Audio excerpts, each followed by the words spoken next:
Gini nasihat mudah. Kita belajar sifat Nabi kan. Sifat Nabi. Ada berapa sifat Nabi? Dia jawab. Sifat Nabi ada berapa? Yang pertama apa? Betul. Okey. Kedua? Tabligh. Yang pakai serban yang kedua tu ke? Bukan. Itulah. Itu jemaah tabligh. Dia kempen dakwah. Yang ketiga? Sidik. Apa? Yang ketiga apa? Sidik sigaraga. Saya ambil gini mudah. Yang pertama jujur. Itu syarat kita dalam hidup. Hidup biarlah jujur, walau dengan musuh sekalipun. Hidup biar jujur walaupun dengan musuh sekalipun. Kena pegang benda tu. Jujur dengan suami, jujur dengan isteri, jujur dengan anak-anak. Saya ambil satu poin mudah. Kadang-kadang seorang suami harapkan kejujuran isteri, tapi suami tidak jujur pada isterinya. Contoh, dalam bab berpakaian, kadang-kadang suami dressing dia sampai 500, kasutnya 150, seluarnya tempah 200, 300 setengah, baju dia 150, dah berapa dah? 500. Kat badan dia 500, tapi kat isteri dia hanya RM50 je. Isteri pun sama juga, dia nakkan benda yang sama yang ada pada suami dia, tapi sesuai dengan pakaian dia. Bila dia minta dekat suami ni, bang, saya nak order baju tu sikit boleh? Kau pakai je lah baju apa yang ada, kau duduk di rumah aja. Maka suami ni suami yang tidak jujur, tak berkat rezeki dia, dia tipu isteri dia. Dia kena ingat, kita kena ingat. Yang kedua, kita kena hidup ni amanah. Amanah maksud dia, kontens dia ialah kena ada kesungguhan dalam kita buat kerja. Berniaga sungguh-sungguh. Apa bidang sekalipun, nak main bola jangan main-main, jangan ponting masa. Kalau player lambat, bermakna ini disiplin tak apa elok. Sebab apa? Dia tak sungguh-sungguh untuk menjalankan kerjanya. Maka tak sungguh-sungguh itu, al-juhdu, al-mujahadah, maka dia tidak amanah dengan apa yang diberikan oleh Allah Subhanahu Wa Taala. Termasuk bilal masjid, termasuk imam masjid, termasuk seorang anak, termasuk seorang isteri, diberi amanah jaga harta, dia corner ke lain harta tersebut, dan dia tipu pula suami dia. Dia letak amanah, tak jujur dengan suami dia. Jangan kak. Amanah dalam bahasa mudah, Nabi uritun nara, aku dipertontonkan api neraka. Aku dipertontonkan api neraka, dan aku lihat ramai orang perempuan yang jadi penghuninya. Allahu Akbar. Lalu sahabat-sahabat dia tanya dekat Nabi, ya Rasulullah, ayakfurna billah, adakah kerana kenderakaan wanita yang ramai dalam neraka disebabkan mereka kufur dengan Allah? Nabi kata tak, mereka kufur dengan suami mereka. Mereka kufur dengan kebaikan suami diorang buat, sehingga akan mereka berani berkata dekat suami mereka, wallahi ma ra'aitu minka khairan qattu, demi Allah abang, saya tak pernah tengok abang buat baik dengan saya selama kita berkahwin. Maka mereka ini masuk api neraka Allah. Sebab tu nak bagi tahu jujur dan amanah. Nabi tanya seorang perempuan, adik suami kah? Adzati zaujin anti? Ada laki tak? Ada. Macam mana keadaan dengan kamu? Macam ni. Tapi ada satu panggil saya tak buat apa ya Rasulullah. Maka Nabi kata pada dia, maka pandai-pandailah kamu menguruskan suami kamu, because of syurga dan neraka kamu adalah di tangan suami kamu. Masya Allah. Orang perempuan kena amanah dalam hidup. Amanah macam mana? Jujur dan sebagainya. Kenapa? Sebab orang kakak-kakak di belakang sana, kakak-kakak masuk syurga, masuklah pintu mana yang kakak-kakak nak. Tapi kami orang lelaki ni tak boleh, ada ketentuan dia. Ustaz Said bilik 407 contoh, Abang Saiful bilik 502, Ustaz Aslin bilik 302, Contoh ni contoh yang bukan memang contoh. Tapi isteri kita tuan-tuan, dakhalatil jannata min ayyi babin sya'at. Masuklah syurga para isteri yang jujur dan amanah, mana-mana pintu syurga yang dia nak. Allahu Akbar. Sebab itu Nabi pernah melihat para peniaga yang bila meniaga Ustaz di buah tu yang basah tak dibawa, kan? Tak dibawa. Sahabat ni tak tipu, tapi kekhawatiran Nabi, takut-takut yang atas kering, beli sekilo dia tercedok 5-6 biji yang basah di bawah, maka dia panggil pada dia tidak jujur dan tidak amanah. Subhanallah. Sebab itu saya terlibat dengan dunia minyak masak. Kalau tuan-tuan tengok minyak masak Cak Lesung, pernah tengok tak? Minyak masak Cak Lesung, walaupun ada beberapa isu dari sudut peniaga-peniaga pada permulaan generasi yang pertama, yang nampak ni kedua ketiga Masya Allah lebih ahsan daripada sebelum. Kerana kadang-kadang biasa orang kita Melayu ni, semua benda kita nak ketuk baru dia nak berjalan. Kita tidak nak buat apa, kita faham tikap orang kita macam tu. Saya kata dekat Datuk CEO dan Datin sebagai CFO, jaga duit, dia kata kalau minyak 1 kilo atau 5 kilo, lebihkan 5,000 gram point 1 atau 5,000 gram 5.05. Tak apa, jangan risau, sebab Allah tak pernah butakan mata Allah. Allah tak pernah gelapkan penglihatan Allah. Ini bahasa ni buta mata, maksudnya korongan lah. Nak beritahu pada kita Allah tak macam tu. Sebab apa? Sebab kita kena jaga. Kita boleh buat bisnes, kita nak dapat barakah Allah. Kenapa?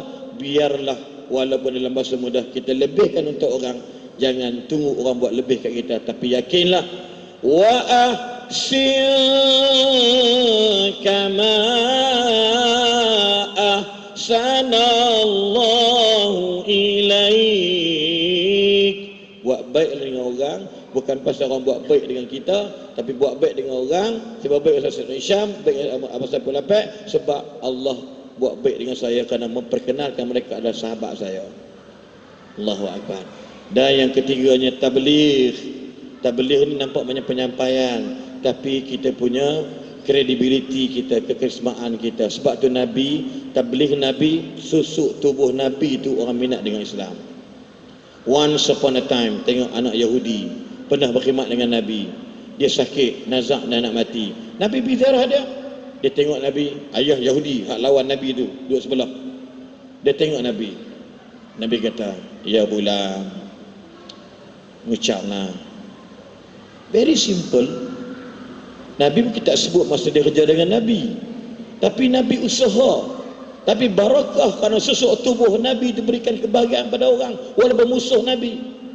Bila dia kata wahai ulam, mengucaplah, berimanlah. Lalu anak Yahudi tadi tengok muka ayah dia, Yahudi tadi tengok. Ayah kata no pun no, yes pun tak ada. Apa ayah buat? Masuklah nak. Asyhadu an la ilaha illallah wa annaka Muhammadan Rasulullah. Dia meninggal dunia, Nabi kata alhamdulillah, kerana kalimah ini menyelamatkan dia daripada api neraka Allah. Alhamdulillah. Tuan-tuan, sebab tu penyampaian kita bukan sampai bercakap, susuk tubuh kita kena ingat. Sebab tu para peniaga jangan tipu. Rahimallahu rajulan samiha atau samaha idza ishtara, idza ba'a wa ishtara. Allah sayang sangat-sangat dua lelaki yang bertolak ansur ketika berjual dan berbeli. Berkat. Insya-Allah tuan-tuan, bila tuan-tuan rugi, tuan-tuan jangan marah Allah, sebab tuan-tuan Allah nak uji tuan-tuan supaya tuan-tuan ingat Allah balik. Innallaha idza ahabba 'abdan, sesungguhnya Allah apabila sayangkan hambanya, ibtalahu, pasti Allah akan ujinya yang Allah sayangkannya. Why? For what? liyasma'a tadarru'ahu, karena Allah nak dengar keluhan nama Allah di lisan hamba yang Allah sayang. Bila sakit Allah uji, kita sebut nama Allah. Allah sakit ya Allah, Allah sakit ya Allah. Allah apa? Allah rindu nama Allah, supaya hambanya sebut nama dia. Subhanallah. Tuan-tuan, yang terakhir fatanah tadi, iaitu dia orang yang pernah berkreativiti, bijaksana. Bijaksana ni Ustaz, bijaksana lah ni. Masjid, kipas, ya, batuan paling ada aircon.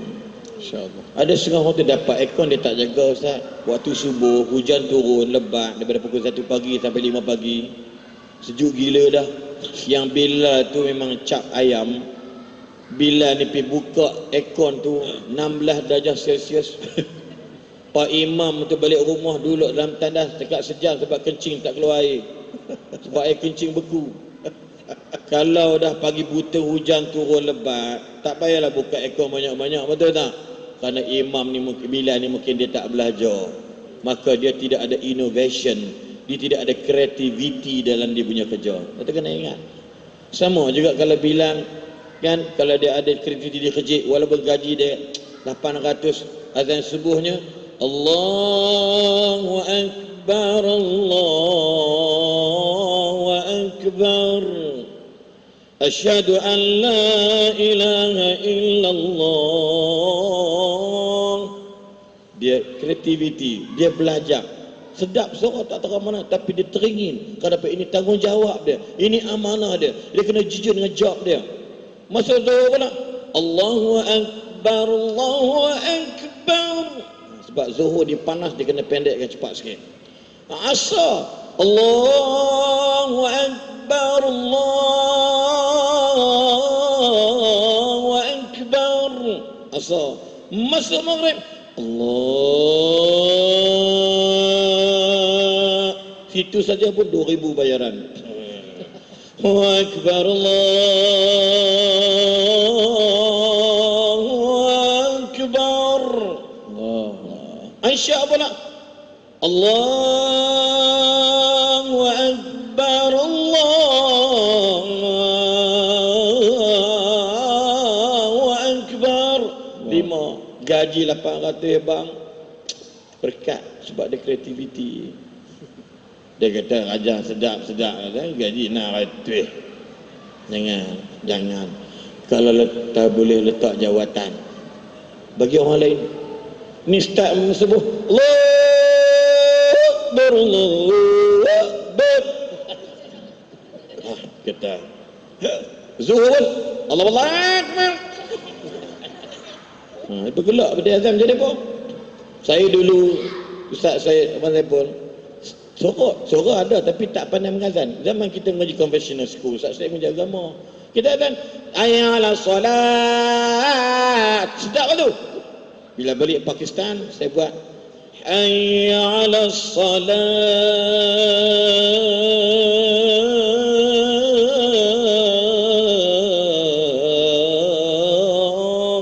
subuh.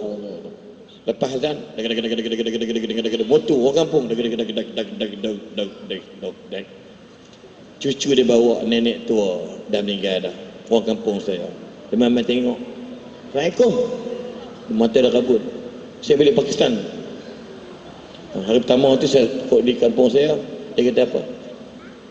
Siapa bang tadi? Saya Tok Teh. Bahasa kampung Tok Teh. Lohang kelin. Sejuk perut dengar. Bukan nak muji diri sendiri, ni cerita realiti. Untunglah Tok Hang katok-katok hang pukul-pukul hang jadi macam ni. Memang terkenal. Pergi kampung saya, Simpang Bukit Dermaga, Jalan Kuandarang Kedah, Parlimen Parang Terap, Dun Kuandarang tak dibubarkan, Parlimen aja. Lepas tu tak boleh jadi calon. Parlimen Dun dah bubar. Tanya Tok Doya macam mana dia jaga saya. Wallahi saya sikit tak kecil hati dengan Tok saya sebab nak jadi orang. Allah. Lepas tu Tok Teh tadi ni Dia macam raba-raba orang kampung, dia suka letak duit di dalam ini. Faham nak? Dia buka, dia buat apa ni? Kan nak buka bra pula. Rupanya dia selalu ambil duit, dia tarik, dia ambil sejadah, dia nak salam juga. Salam-salam, saya tak tahu yang ada duit tu jatuh RM20.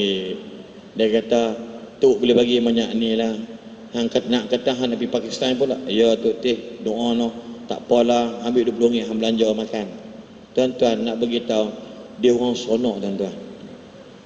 Ini kita nak. Sebab tu tuan-tuan, kreativiti ni jangan tunggu ibarat kata pahat kena tukul baru nak bergerak. Saya bekerja dengan seorang Tan Sri, orang Selangor. Gaji saya lebih kurang 14,000 sebulan. Selalu saya kenal dengan dia, Ustaz, you start saja. Buat fikirlah. Aku bagi jengkau sehari kat RM500. Tahun pertama kita nak buat, kita submit, dia tolak, jadi kita jadi blur. Rupanya betul. Saya buat hantar ke dia, buat never give up hantar ke dia, buat lulus tak lulus tu melantak yang betul aku buat kerja. Dan alhamdulillah tuan-tuan sekalian, kami bersahabat sampai hari ini. Walaupun orang lain berhenti kerja, tapi dia takkan cakap. Kenapa? Tan Sri dia straight, bagi dia no mistake dalam hidup dia. Sebab dia kata kat saya, Ustaz, saya bagi gaji kat dia orang RM30,000, RM20,000. Kalau buat mistake macam ni, siapa rugi kat kau? Aku kena. Ustaz gaji belah ribu. Ni orang tua ni, dia kutuk orang tua tu, pengarah saya. Dia kata, belah kau gaji kau sekian ribu, tapi kau nak WhatsApp dekat aku, tak macam mana saksi WhatsApp aku. Rupanya itu dia. Tuan-tuan, orang korporat dia macam tu. Tapi orangnya hartawan, budiman dan juga orang dermawan. Alhamdulillah. Saya nak beritahu, kena create something untuk kebaikan dalam hidup kita. Tengok Herba apa ni? Herba Works, cara design, cara dia buat untuk CSR dia semua. Ini kreativiti. Memang dia jawab, dia kata, saya bukan nak sebarkan peniaga saya, tapi salah satu unsur.